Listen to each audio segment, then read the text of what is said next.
You're listening to Off Air with Jeff and Rachel. All right, now you want to start our third episode of a podcast. This is how we've been starting them up to this point. Yeah, what did you say? We always start clunky? Just clunky. Wow, thanks. You know, we're professionals. We do this for a living. Really? You think you came up with a better one on that? I'm just being honest. Yeah, well, okay. Sometimes honesty hurts. Did you say you wanted to do kind of some Would You Rathers to find out a little bit more about us? Yeah. Because Would You Rathers are fun, aren't they? I don't know. I like them. Yeah. How about would you rather lose your sight or lose your memories, Jeff? Well, I'm already losing my memories, so I'll just go with that. Are you also losing your sight a little bit, though? Stop. What about you? All right, smarty I just got britches. my eyes fixed. Right, I'm so, doing great. Okay. Ooh, I feel like I got to keep my sight. It'd be really hard to be blind. All kidding aside, I really think, yes, that sight would be I can sure make what I got to keep. New memories. Yeah. But that's a hard one. Well, with sight, you can always go back and at least look at pictures. You may not remember, but you can go, oh, okay. True. Good point. Now, I picked this one special just for you, Get. Oh, great. Would you rather be gassy on a first date or on your wedding night? What makes you think I had to be on both of those already? Well, I didn't list that as an option. You can't say both, please. For sure, it would be on the first date. Yeah. You think? Oh, yeah. Why is that? You could have scared her away on the first date, but wedding night, she's in. No. She's committed. Yeah. No, I mean, because the first date, there's ways to be that way, but not let the lady know. You just, you put her in the car, you walk around. Reading this question, I assume that she knows either way. Oh, okay. I'm still going to go with first date.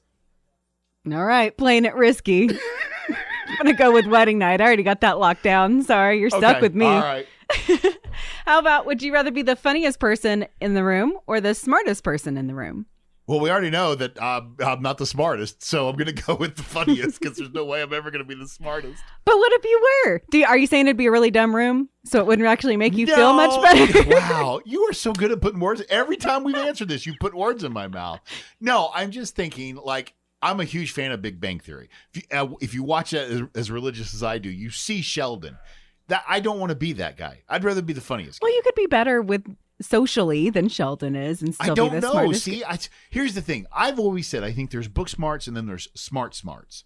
And I think book smarts is amazing. But I think because you do lose that social end of things. Yeah, you might have a point there. So I'll stick with funny.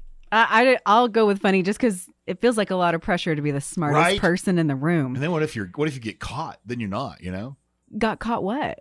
Maybe there was something that was said and you didn't know. Well, they wouldn't know it either. I'm the smartest person in the room. Okay. Wiseacre. Do you have any would you rathers for me? I do, yeah. Okay.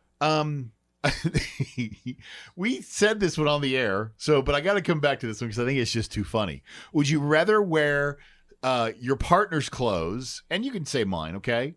Because this was the good one, or let your kids dress you for a month?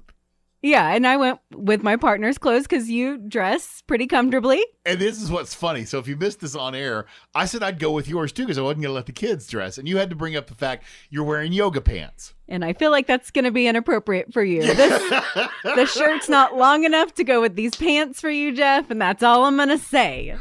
Wow. We've already had to address that issue. So let's move on. Man, I just embarrassed myself. Woo, it's hot here.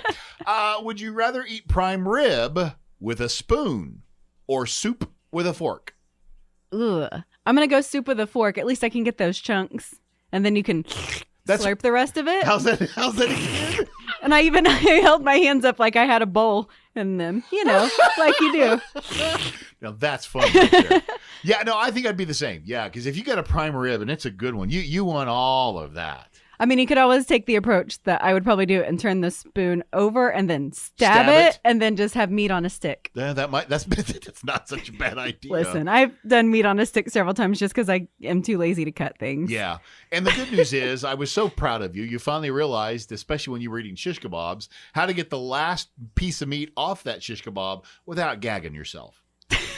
Sorry, I couldn't help myself. Yeah, she turned it around. She got smart. It was amazing. Imagine that. Oh, come on. You've been picking on me this whole podcast so far. Here's one. So would you rather drive 8 hours in complete silence or 8 hours with music not of your choice? I still would probably pick music just because 8 hours of silence, I'm going to be falling asleep on that drive. Right. At least even if it's something I hate, I can turn it up and stay awake. Well, yeah, I mean, that's kind of what I was thinking. Sometimes even music that you're not necessarily a fan of is better than going, it's too quiet in here. I kind of did this on a road trip once because I let my friend pick and we just listened to the full Dixie Chicks album. And you're not a Dixie Chicks fan. I am not a country fan in general. That's not a slam on Dixie Chicks. It's a slam on all of country music, actually. Wow.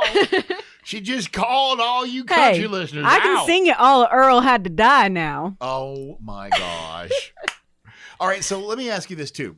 Like, if you're in a situation where you could help, this is not really a would you rather. This is more of a, if you could help person A versus person B, okay? Where I'm going with this is a lot of these end of the world, apocalypse, I can't even say it, shows and movies and whatnot, they kind of give you a choice. Would you save, the kid that's about to get eaten by the zombie? Mm-hmm. Or would you save the mother that's about to get eaten by the zombie? Kid. Okay, yeah. I mean, and when I watched Walking Dead, that's how I used to watch it. So would there be anything that you, in a normal life with a normal brain, would say, I would never do that? But if it's the end of the world and you're trying to survive, it would change your mind. This is a big question. I feel like you have something in mind, and that's why you're asking. Yeah, okay, so here's the thing. We'll start with the food thing, because I kind of got several of these. I think if you're trying to survive, you'll eat probably things that right now you'd say, I would never in a million years eat that. For sure. That's you're why to survive, right? people stuck on the mountaintop ate each other. I mean, you're out of options here. This is nobody's number one choice. It's called survival, right? Right. And so I think that I think you pass that point. So, but the other one is, like, we all know, because we're, doing this for a living and we're not changing the world, but we would never take a life. However, if your life is threatened, would you take a life? I cannot say for sure in the moment, but I feel like, knowing me, I'm just going to let it go.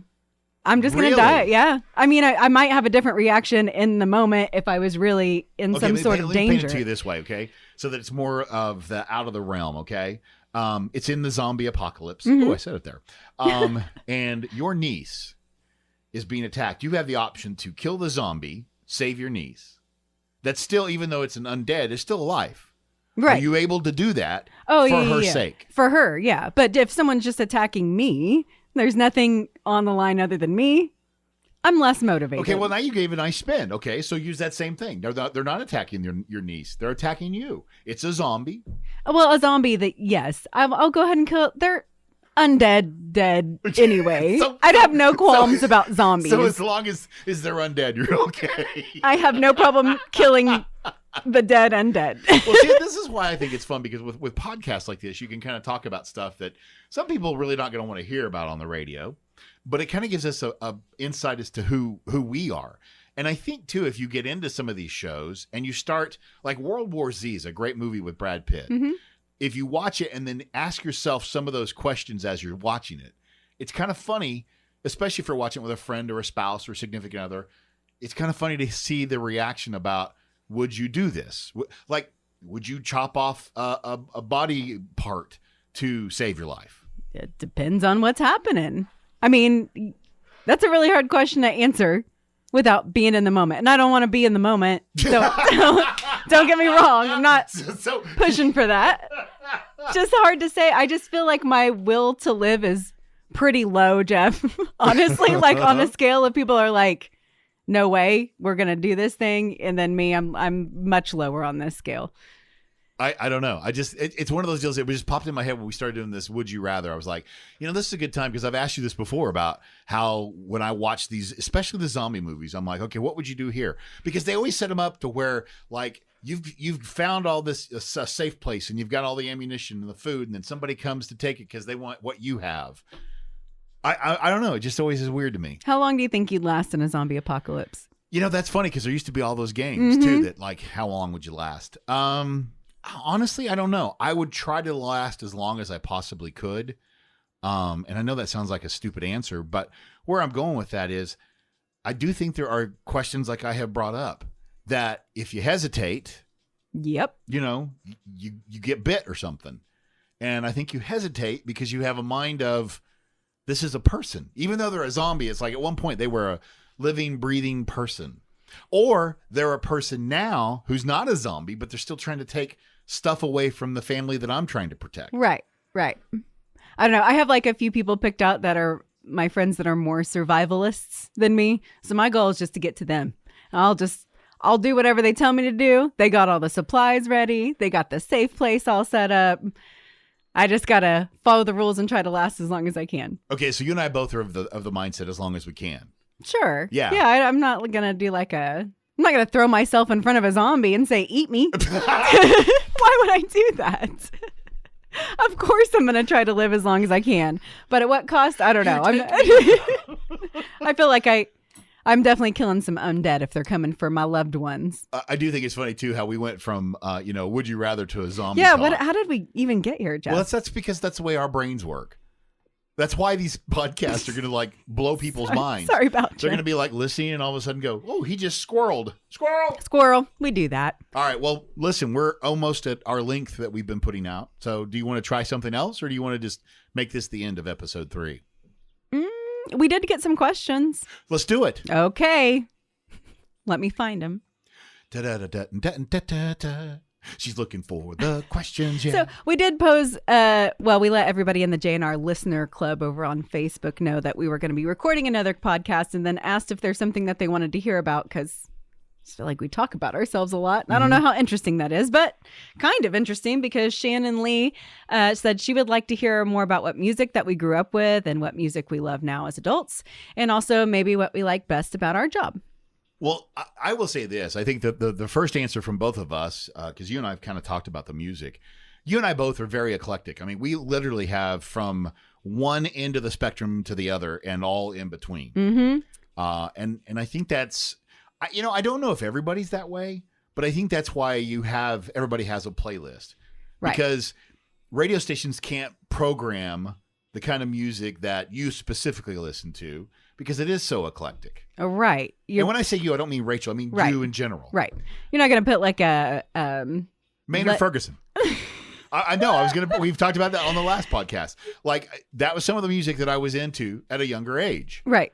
But I mean, you move forward and you find other stuff we've talked about how I'm a huge Toby Mac fan. I've got some Eminem songs that I absolutely love. I've got some Creed. I mean, do you see where I'm going? Yeah. And I've got some stuff that we play all the time on Magic. So it literally goes, Frank Sinatra. I have several of his albums on my playlist. I've got some Frank Sinatra as well.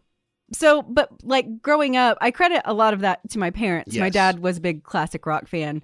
And then my mom actually really liked show tunes. Yeah. So I got a lot of that. And then they both really loved 80s pop. So I've got a lot of 80s pop in my background. And then Christian music. Both of us are like Christian music. There's a lot of it out there. And being a kind of a 90s kid, that was like the prime time for Christian music. So I thought a lot of great Christian music came out then. And I still follow a lot of those bands. Now, favorite bands now, currently, I don't know how, but they found me as one of my favorites. They're an alt band. Also, Glass Animals is one of my favorites, current favorites. You got some current favorites, Jeff? I would say Glass Animals is up there. I will tell you the one that might surprise.